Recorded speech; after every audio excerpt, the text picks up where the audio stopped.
Good evening and welcome everyone to our webinar for tonight. We are live on Zoom, Facebook, and YouTube. So just a few reminders before we start the webinar. Everyone is muted, not because we don't want to hear from you, but just to manage the background noise. You know how our dogs and cats always want to actively join us in our events, right? So, but please feel free to comment on the chat box as everyone else is doing. On Facebook and YouTube, you're also encouraged to put in some comments there. So I'd like to welcome any first-timers here and all those who have been consistently attending these webinars. Hello, Sabina from Marikina, Delio from Baguio City, Belinda from Davao City. I'm also from Davao. My name is Charisse, by the way. I work in software technology industry. So we have another one from Davao too. Hi, Aurelia. Hello, Rocky as well. And Stanley Grace from Antipolo. Jamie from Marikina. So we'd love to hear from all of you. Hello, Jem from Rizal. And for this webinar, we do encourage you to turn on your webcam so we can see each other's faces. And at the end of this book session, there will be a separate breakout room. You will be invited and just click on join. So it'll be a smaller group just to have a small discussion. Hello, Ayan from Cebu. Yes, my two dogs have also been advised to really behave. So if you hear some scratches, yeah, they might want to go out and have some fun. Great. Yes, I am very excited too. So this is Career Crash Course. It's a weekly session every Thursday where we discuss leadership and success through books. And this event is sponsored by Syzygy. It's a leadership search and development organization. It's a community that fosters entrepreneurship, and we have a common passion for learning here. And last week, we had for the first part of this book session. So we learned about how to lift off our capacities in our thinking, our character, and our appetite for risk. And I'm very eager to learn more tonight about how to live life without limits. Like Sabina, you know, if you're excited to learn tonight, please give me a thumbs up or just chat up excited in your chat box. Am I the only one excited? Great. So Mythos, I hope I pronounced your name properly, Sabina, Stanley, Dalio, very excited. We have an excited physician from Marikina, Chad and Jovi, excited. Great. So our speaker for tonight is the co-founder of Syzygy. She mentors professionals for business ownership. And she used to operate a chain of fast food outlets in malls. If I were living in Manila, I think I would have been her number one customer, eating hot dogs and donuts, my favorites. So she has a background in mass communications, and she speaks about leadership and entrepreneurship in conferences across Asia and the US. And we are very privileged to have her speak with us tonight. Please help me welcome Ms. Olivia Fernandez Bernabe. Thank you so much, Charisse. Yep, all the way from Davao for that wonderful introduction. And again, welcome everybody.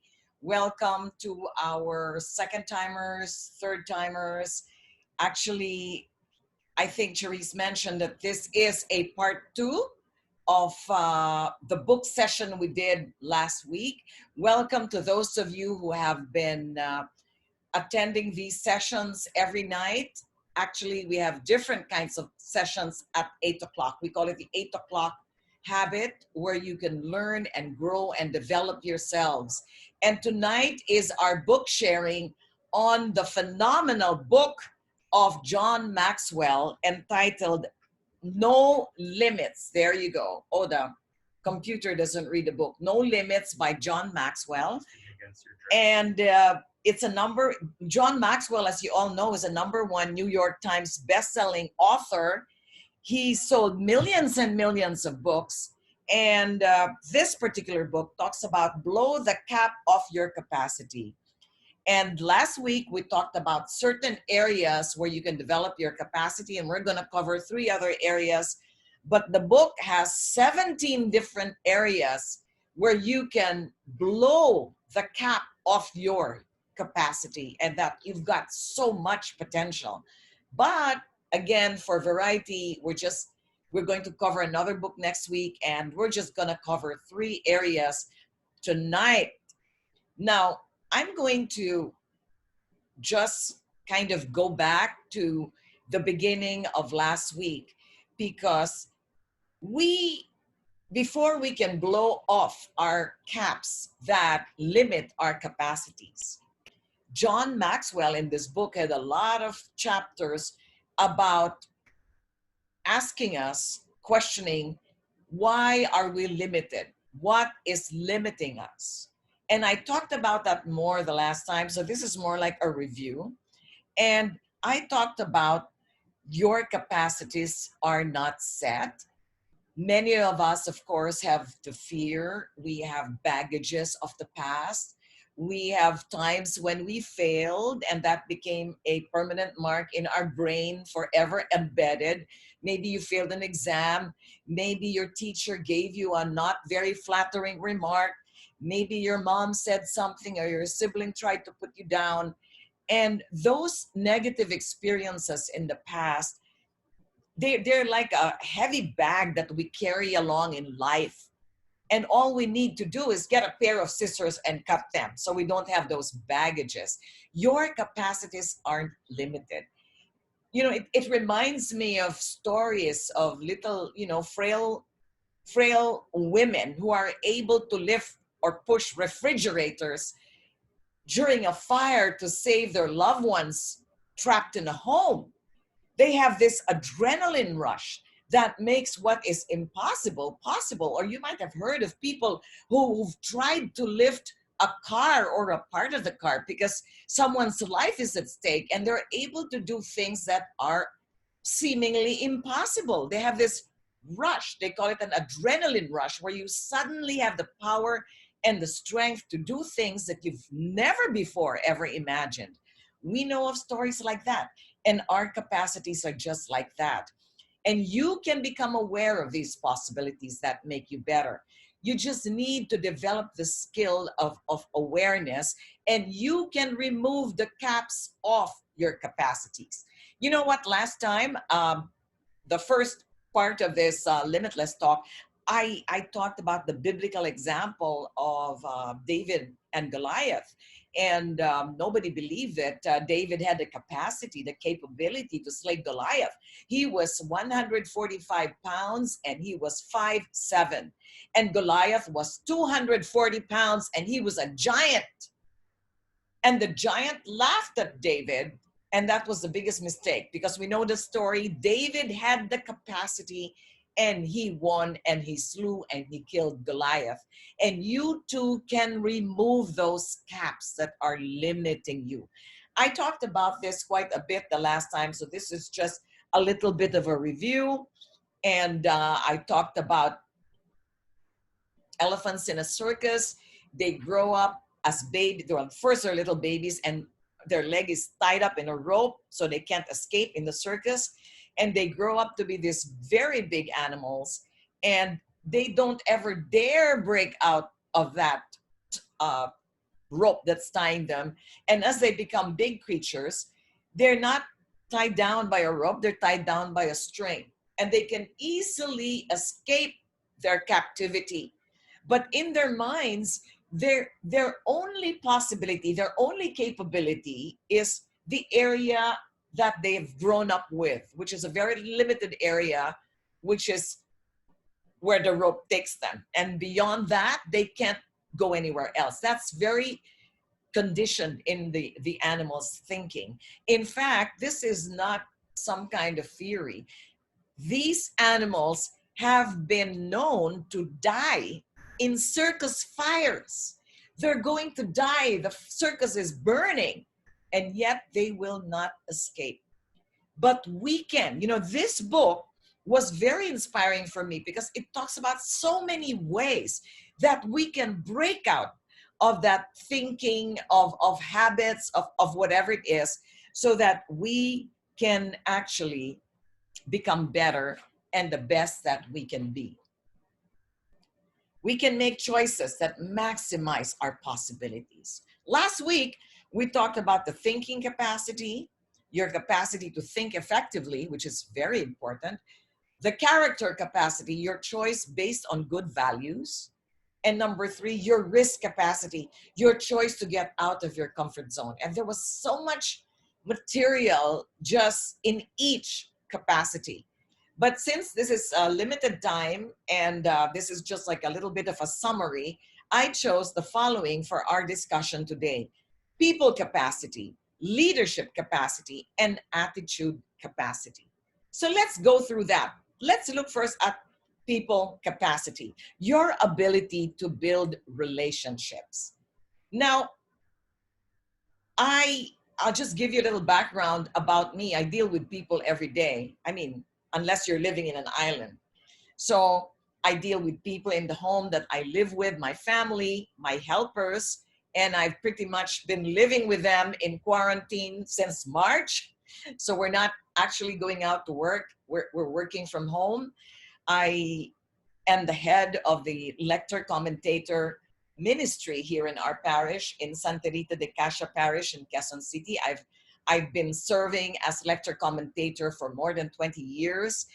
I also am a part of a community called Pathways. It's a prayer meeting that happens every Tuesday in UP Techno Hub. Of course, there are no prayer meetings or meetings today, but that has all been converted to online activities. And I'm also a very active member of a charismatic Catholic community called Ligaya ng Panginoon. And on top of all of these activities, I'm very active with my high school group. You know, we have this Viber group. We're always interacting. We can't see each other. We used to. And I'm always also very tight with a 5-couple college group that, you know, we've been friends since decades and decades ago when we were all single. And I am also the owner of a company called Syzygy, which Charisse just talked about. Is a company which is passionate in searching for, identifying, training, and develop individuals who want to become entrepreneurs, who want to be in business for themselves without the traditional setbacks of business. So I wear a lot of hats and I deal with a lot of people. And so if I am to move forward in the activities and the passions and the communities that I'm involved with, I must develop my people capacity. And I'm sure you relate. I'm sure you have your friends and your groups and families, extended families, and on and on and on. And we're going to talk about how do you grow that capacity. Number 1 is value people every day. That's the first thing. Well, it's easy to not to take notice of people because you see people every day. You see the helpers here, you see your neighbors, you know the same people, and it's easy not to value them. But it just dawned on me reading John Maxwell's book that the reason he is so successful as a leader and as an author, I've read many of his books, but this book just shook me to the core because I realized that he is an expert with people, as you will see. Make yourself more valuable in the relationship. If you will help others get what they want, they will help you get everything you need in life. Zig Ziglar said that. We always say that in anything, people don't care how much you know until they know how much you care. And so add value Make yourself more valuable in the relationship. It's not what you can get from the relationship, it's what you can give. Tomorrow, what can, I'm sorry, there's a little bit of a typographical error here happens. It's actually tomorrow, what can I do to add value to someone? Be intentional. That's John Maxwell. He actually has a habit of asking himself at night, tomorrow, who can I actually add value to? And then the next day, purposely, intentionally, he's going to go ahead and add value to that person. So I've been thinking about that, and I've been trying to think about who am I going to connect with the next day. Today, for example, I remembered a friend in church, actually, who is for today, who is she's a single mom. Actually, she's separated from her husband, and she's also physically separated from her only son. And she's been rather sad and lonely, of course, being in a lockdown for many months. And I know how difficult that is. And I decided to connect with her and to chat with her. I was trying to call her just to say hi, and I haven't spoken to her in months, so she really gets surprised. She wasn't answering the phone, but later on she said, "Oh sis, I'm sorry I didn't answer your phone," and we just started to chat. How is everything? And she was so touched that I made a move to remember her and to add value to her. And I intentionally thought of her for today. So who are you thinking of for tomorrow that you can reconnect and add value to? There is no better way to show people you value them by asking their opinion, okay? And that's one way to add value. I have a friend from actually grade school. I met her when I was like, what, grade 3, grade 2, grade 1. And after college, she decided to go to the US, and I decided to live here. But lo and behold, that relationship has been going on for decades and decades. And her first husband died, and she remarried. And my first husband also passed away, and I remarried. We have a lot of parallel things in common, and we're always chatting with each other. She's all the way in the other side of the world, and I'm here. But recently, I keep on adding value to her because I ask her opinion about things. Because sometimes I've got issues. I can't ask my husband. I can't ask my son Ryan. I can't ask. It's like personal and girl talk. And she's my ate. Okay. Oh, incidentally, this will be in English. Our book sharings are always in English because we have guests from other countries as well. And this is open to the world. So we use the universal language of English. So she's my ate, which means she's my older sister. And I value her. She values me. And we just, ask each other, what do you think? I did this, you did that. And it's wonderful to have that happening now online because, there's no way that I can go visit her. Put yourself in their world. That's how you can value them. What is their world? What is your world? Your world might be very different from their world. My world is quite different from another person's world. We've been locked down here, and my business is now 100% virtual, so we're able to grow. Our business is thriving despite the lockdown, the quarantine situation out there. I am so passionate about what I do. There's nothing boring. I add value to the public by doing these book sessions for free. And I'm excited about the future. And other people don't share my world.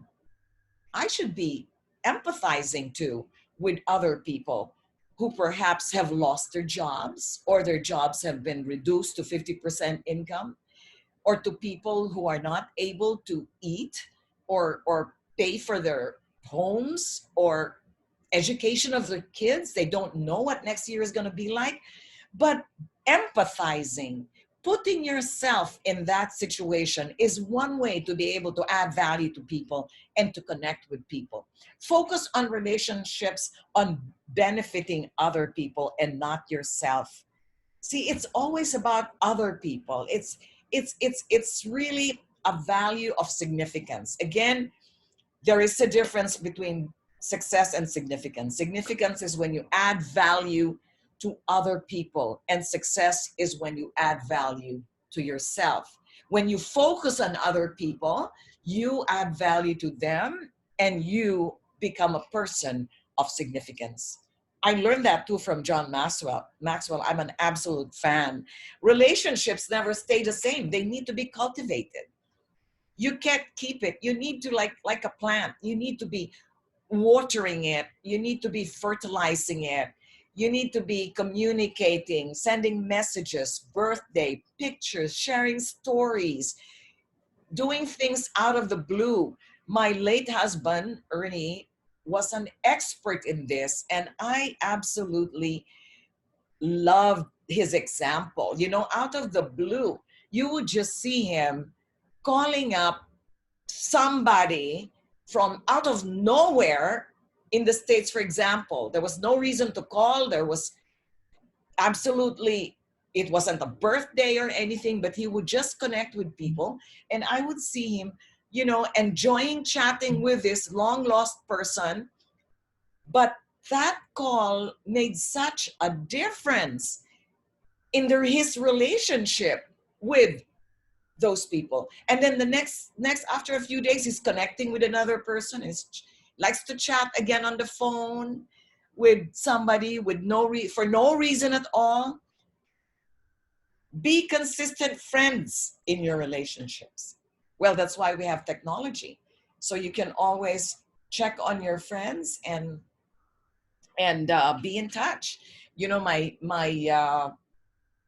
college friends, and I'm sure that you too may, you know, have these experiences. We are on Zoom. We celebrate Zoom parties. We celebrate birthdays in Zoom. We, my church friends, we have regular meetings in Zoom. We have prayer meetings in Zoom. And now it's all Zoom and Viber chats or Messenger chat. And we all know that this is the new normal. And so if we are to be consistent, you know, we need to get good at this technology, or else we're just gonna lose touch. Am I right? Okay. I always prefer to believe the best of everybody. It saves so much trouble. Rudyard Kipling, author of The Jungle Book, he said that. Now, this is, you know, easily said than done, right? Believing in the best of everybody. And I guess I learned this from some people who just amaze me.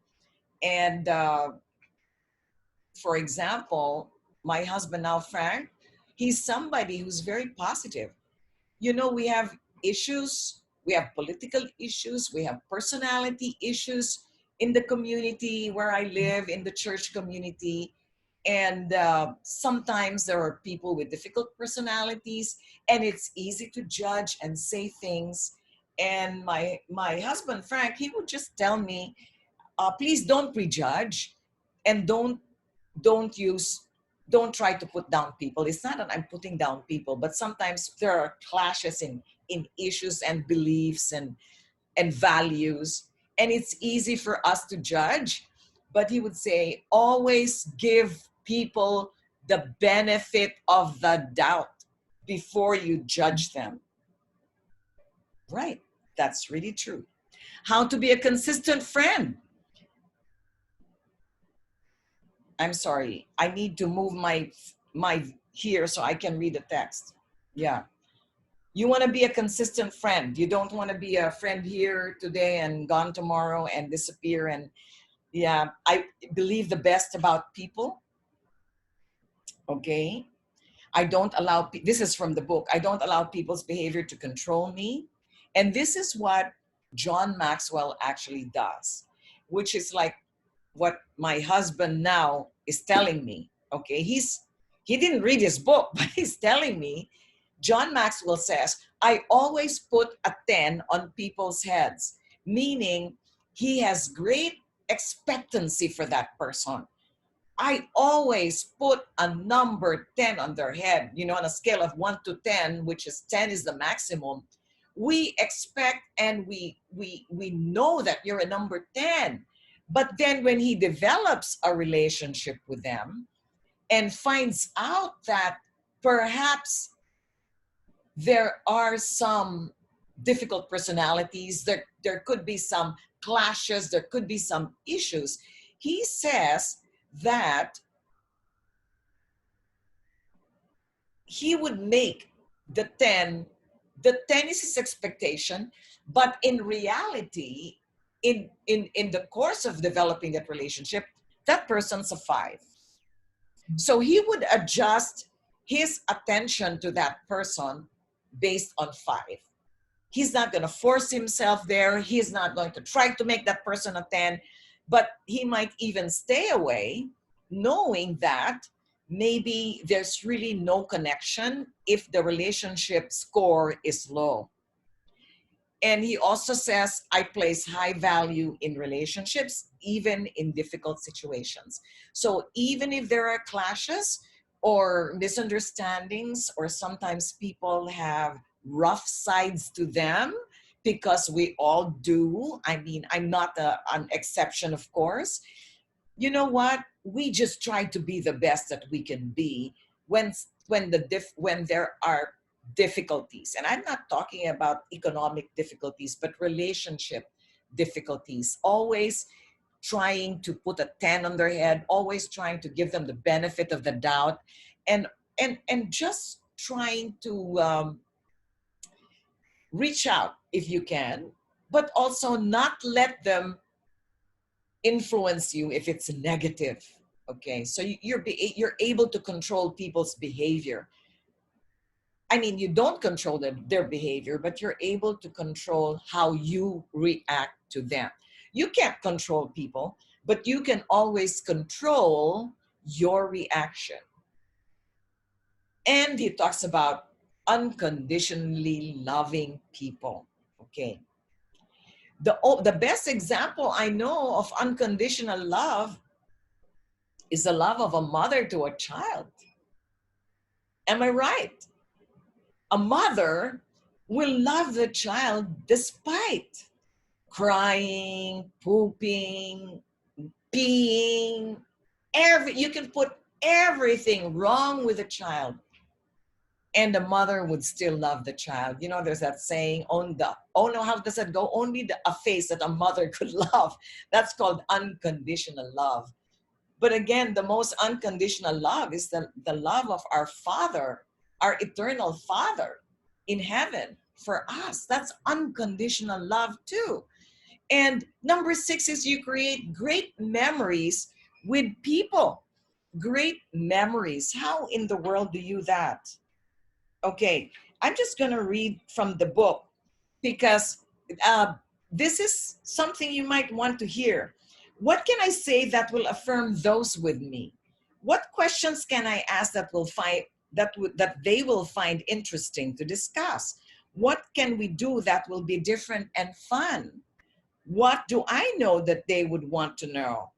Do I have a secret of my own that I can tell them? So those are some points that you can use to create memories. I have a friend, again, this is a long time friend, and I always tell her the story, and this gives value to her, that she was the first person I went out with. We were on a double date, and during that time in 70 something, I'm showing my age. That was the first time I met my future husband, Ernie Fernandez. It was a blind date, and that was my friend there. And I remember that memory, and I cherish that memory because she was there, and I can never forget that, and she can never forget that we were together during that particular evening when I met Ernie. So Number 7 is move towards the relationships you want in your life. You have to cultivate them, you have to develop them, and you have to be intentional about them. Food for thought.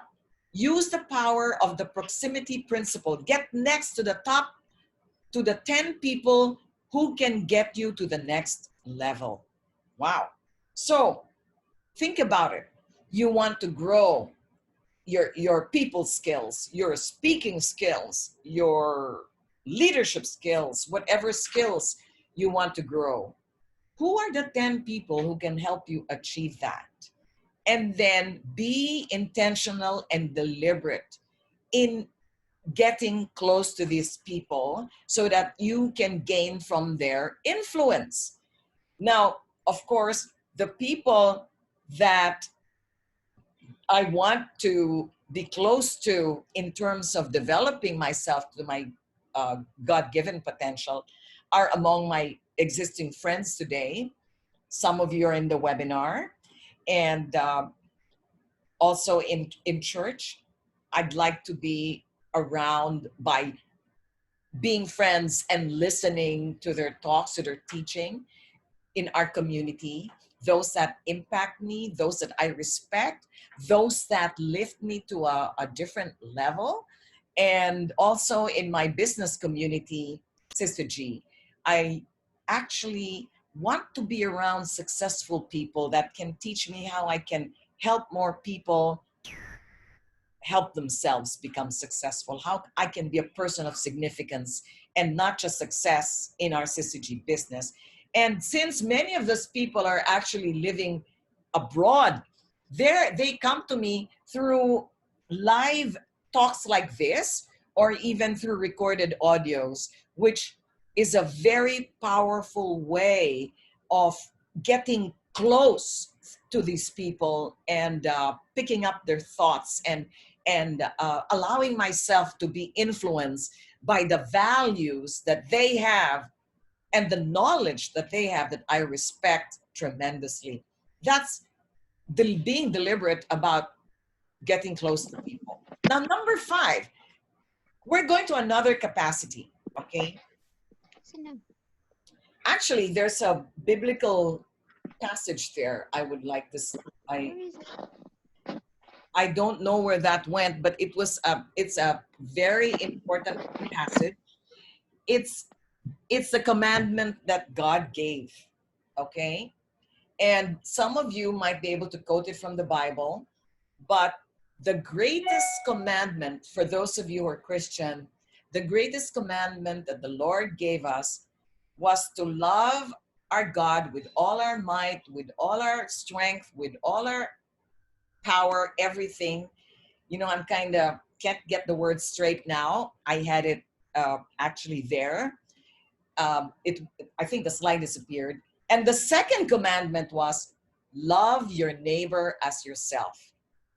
And that sums up people capacity. Just loving your neighbor as yourself. Okay. Now we go to leadership capacity. Your ability to lift and lead people. Well, you might say, I'm just a mom at home, you know, I'm just a homemaker and I don't work, I'm retired, I don't really like people, I'm not a leader, I'm not any kind of leader you can ever imagine. But yes, you are. If you have a child, you're a leader. If you have a husband, you're a leader. If you have people at home working for you, you're a leader. And so each and every one of us are leaders in a way, big or small. And how can we lead people? Ask questions and listen to understand people. Sorry, there might be a typographical error here. To understand and find people, okay? Communication is the language of leadership. And we need to communicate. We need to get good at communication. Now, I'm not talking about being a stage motivational speaker and being flawless and, you know, using the right words, being eloquent. I'm not saying that. To communicate, you need to listen more than you talk. That is the secret of communication. That is how you gain. That is how you gain the respect of people. That's how you influence people. I have a friend. I'm not gonna name names because people might, they might be in the webinar or someone might talk about it. But of all the people I've ever met, this particular individual is very extremely successful. But, and when I say extremely, extremely, and he is a friend, and he is one person that I can't forget would sit down in a busy party. Of course, I know his wife. His wife's my friend. He would sit down in a noisy party and talk to me, and he would ask questions as if he was interested in what I was doing in my CCG business when he had his own business. Like, what do you do? So what is this? So how do you do that? And like, he was very curious. He wasn't talking about himself. He wasn't talking about his projects, his big construction or whatever. He was very curious about me, and I was like, I like this guy. You know, I like the way he managed this conversation. He was talking. He was more. It was like he wanted to know me, and again, that's how you become a good leader. Listening. One of the greatest listeners I have ever met is an international leader, the founder of the company that I'm partnered with, which is N21, and her name is Nancy Dornan. She's the kind of person that when you talk to her, and she talk and talk and talk, and she never takes over the conversation. Yes, it might bounce back and forth with a few statements, but she would like to listen more than talk. But there's something powerful about her. When you listen to her, it's as if when she talks to you and she listens to you, it's as if the world does not exist. She just focuses herself on you. And she doesn't get distracted with people walking by or a telephone call or a text message. Nothing distracts her. Her eyeballs are entirely 100% on you. And that's the kind of a leader that she is. And that's amazing because of that, she's able to connect with people and able to influence people in a very positive way. Listen more than you talk. Questions plus listening equals quality conversation. It's not one way, let it bounce, okay? Quality conversation equals quality leadership. Okay, now, number 2, connect.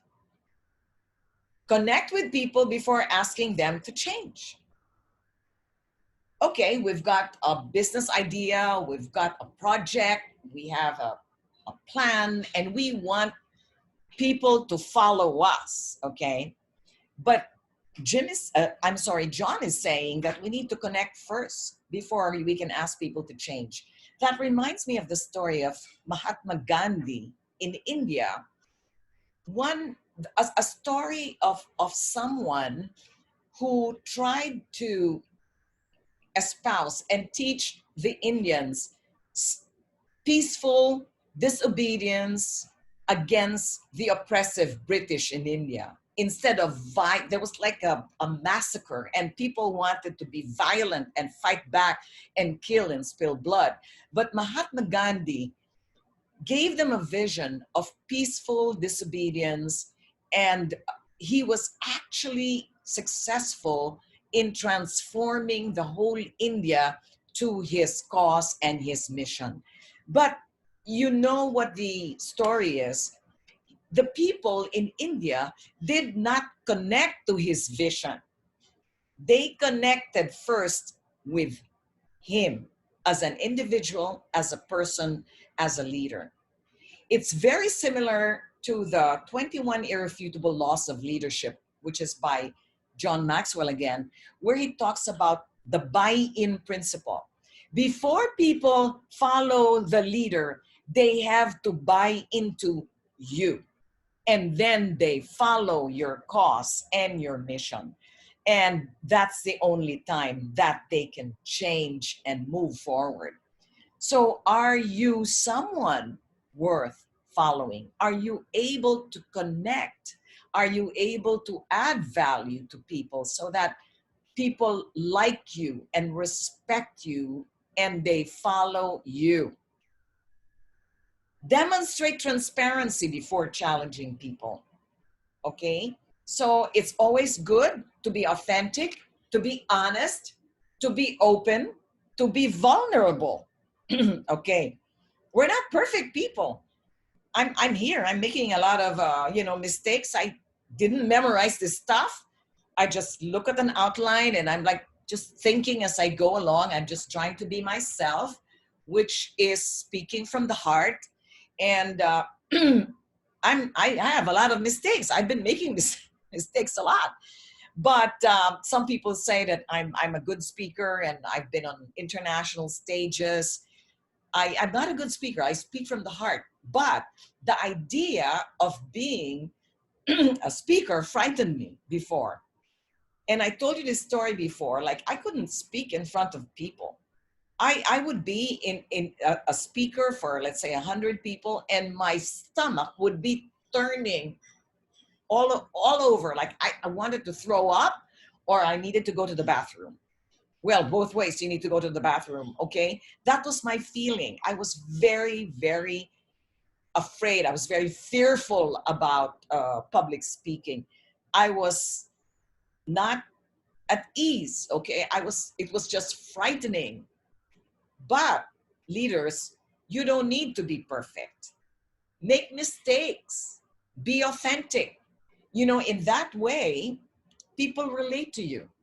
Because if a person is too perfect, too polished, people will say, oh, yeah, you're good and we can never be like you. We can never follow you because you're just too perfect an act to follow. It's okay to make mistakes. It's okay. Put others ahead of yourself. Well, that's easier said than done because our human nature again is, wow, it's me, and mine. We have this human weakness about selfishness, right? I mean, that's how we are. That's the way the world is. But John Maxwell teaches us that we need to deliberately put others ahead of yourselves. Maturity, with one tiny exception: the world is composed of others. Imagine the whole world. You're just one teeny weeny speck in the sand. We. And yet we think so much of ourselves. Reality. As the challenge escalates, the need for teamwork elevates. Well, we're facing challenges now. In my business, we used to have live meetings and live this and live that. And now we're all confined to our homes pretty much on a laptop. But you know what? As the challenge escalates, as this pandemic escalates and we are more quarantined, excuse me, our business now which operates as a team, now have people standing up and contributing what they're good at.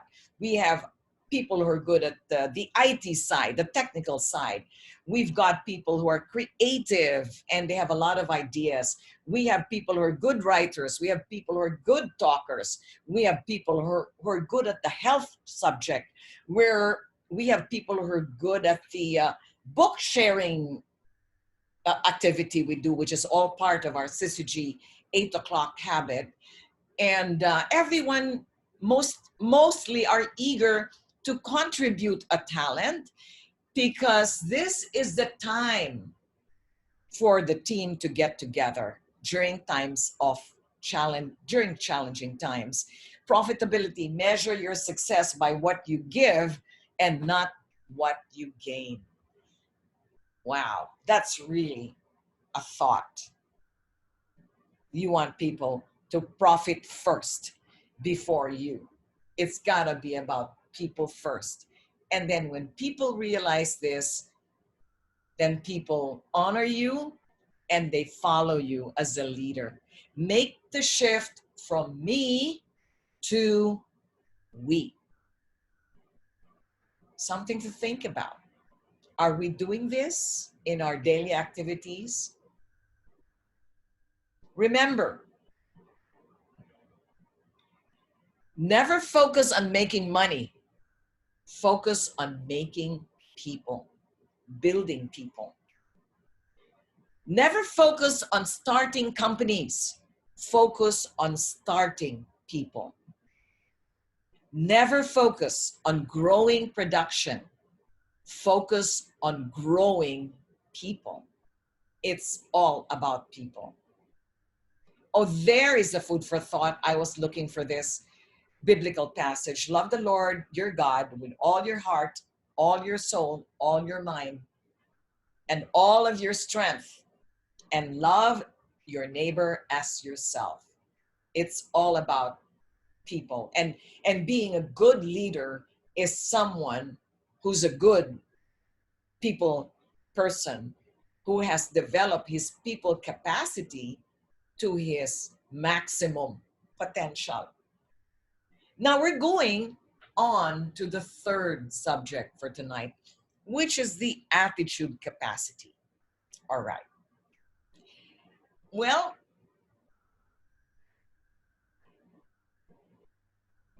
your choice to be positive regardless of whatever circumstances are out there. I'll just pause a bit here if there are any issues, comments, or is there a problem with the slides, or no, we're okay. Okay. So you'll have time later at the breakout room, because I've got one question for you, and as in a smaller group, you can actually bounce off ideas. Okay. Now, are you a positive person or are you a negative person? Okay. It's your choice. In the book Mindset, which is another phenomenal book. Oh, it's a life-changing book, Mindset. There are two kinds of people. There are people who are open-minded, they love to learn, and they are positive. That person has a growth mindset. The other person is a negative person, is not open-minded, and does not move forward in life because opportunity does not approach that person, because when your mind is closed, opportunity bounces away. And so that person, if a person has a growth mindset, the other person has a fixed mindset. Okay. See, I made a mistake that kind of escaped me. And that's in the book. Are you a fixed mindset? And you believe that, oh, I can't learn anything new. I'm this age and I'm sick and tired of learning things, and I'm happy where I am. And again, if you're happy, we're happy. I'm just saying that there are two kinds of people. It's your choice to be positive. Pessimistic people tend to view problems as internal, unchangeable, pervasive, whereas positive people are the opposite, according to David Gutman. Attitude. Now let's see some behaviors of choice. Again, attitude is a huge, huge topic, and we can talk for hours and hours and hours. Behaviors of choice. Become humble. Humble doesn't mean you think less of yourself. You don't put yourself down. Being humble is, I'm sorry, being humble doesn't mean that you think of yourself less. You're putting yourself down. Being humble is thinking less of yourself.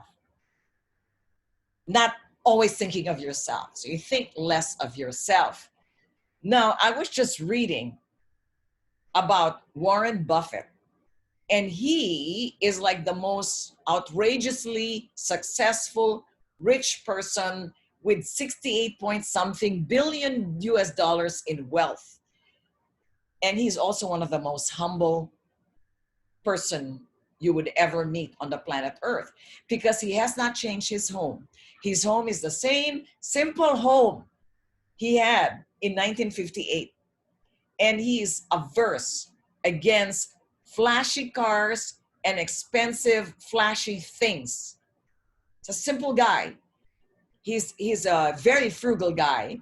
And 99% of his wealth has already been assigned to charity. Wow. 32 billion US dollars. 99% of that, well, perhaps that's the reason why God has blessed him so much, because of his humility. And we need to be humble at all times, meaning we need to just tame that ego we have sometimes. And we have to be humble in ways that perhaps you don't expect. If you're a manager and you're somebody and you can sweep the floor or clean stuff, that's humility. Okay, just thinking of yourself less. I mean, not thinking of yourself all the time, but thinking of other people. Another attitude is being teachable. Okay, there's some people who say, I know it all, I've heard it all, alam ko na yan, and that's true, no problem, because you actually dictate what your reality is. Your attitude dictates your reality. And we know that an attitude of being teachable, according to John, is absolutely important. But most of the time, we have to unlearn in order to relearn, okay? Because sometimes we're just full of information and knowledge that nothing is going to come into our brain unless we unload stuff. And I realize that because I'm in an industry, our industry, syzygy, is a very not obvious industry. It looks simple, but it's not obvious. And I really need to have a teachable spirit so I can teach people about how to be successful in what it is that we do. And being teachable is absolutely important.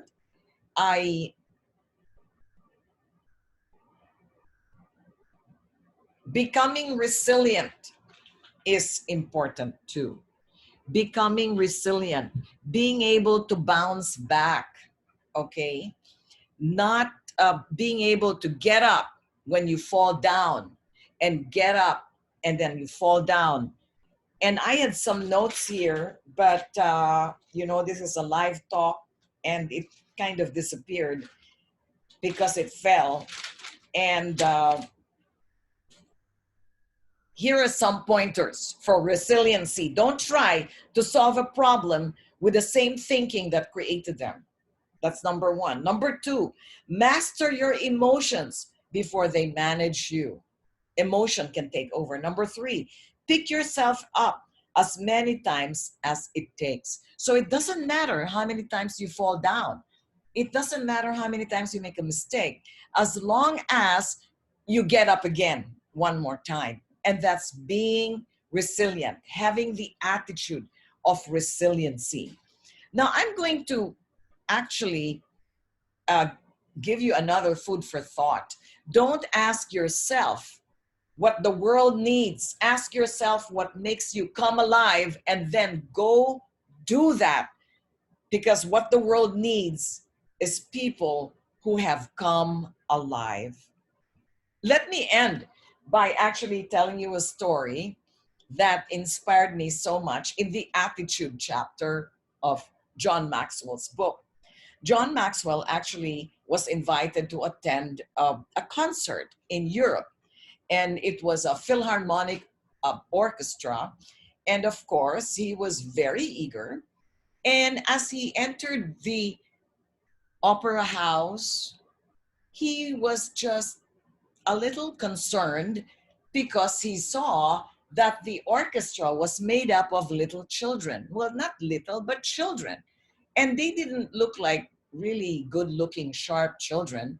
And then he was even more aback because he found out that the instruments that the children were using were instruments that came from a dump site or a garbage site in Paraguay. And what he witnessed there, using 100% junk instruments, is the Paraguay Landfill Orchestra. And according to the founder of the Landfill Orchestra and the conductor, Fabio Chavez, he said, "The world gives us thrash, and we give the world music." Wow. What thrash is the world giving you, giving us? Certainly not the reality of living in a dump site like these children, with hardly anything to eat off, or without good education, without good clothing, without good gadgets and all the things we enjoy. Can you imagine living in a dump site? And yet these people had the attitude to put together junk and create beautiful, beautiful music. I'm going to end by showing you the Paraguay Landfill Orchestra and the music that they create. However, I need to apologize to our YouTube viewers and our Facebook viewers that this is the end of the sharing, because we cannot play this video on YouTube or Facebook. But for those on Zoom right now, watch this video. It's just like a couple of minutes to see and hear these children. It's 2 minutes. So here we go. Enjoy this short video.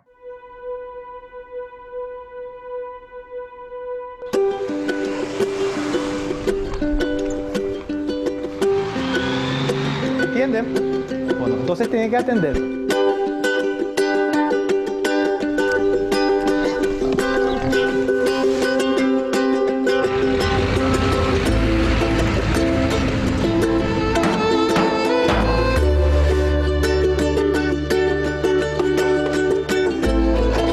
Mi nombre es Víctor, toco el cello. Mi nombre es Ada Maribel Ríos Bodado y toco el violín.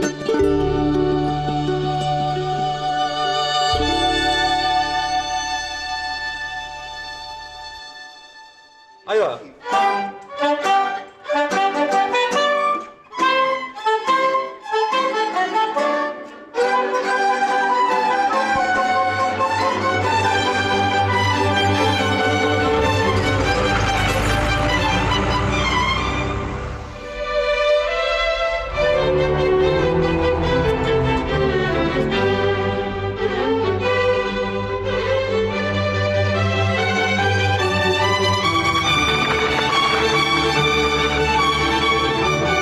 Kids in Paraguay actually made all of the instruments out of trash.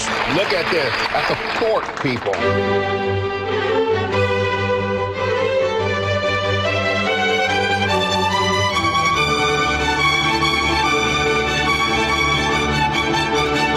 Let the gift of music shine through tonight on that stage.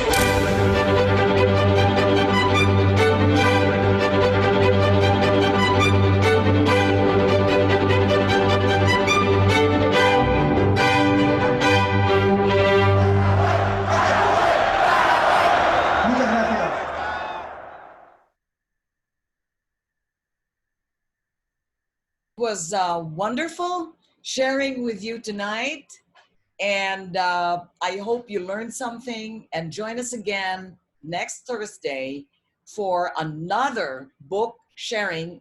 So good night, God bless. But before you leave, there is a breakout session for a little bit of sharing, and I'm going to turn you back to our MC, Cherise. God bless and stay safe, everybody.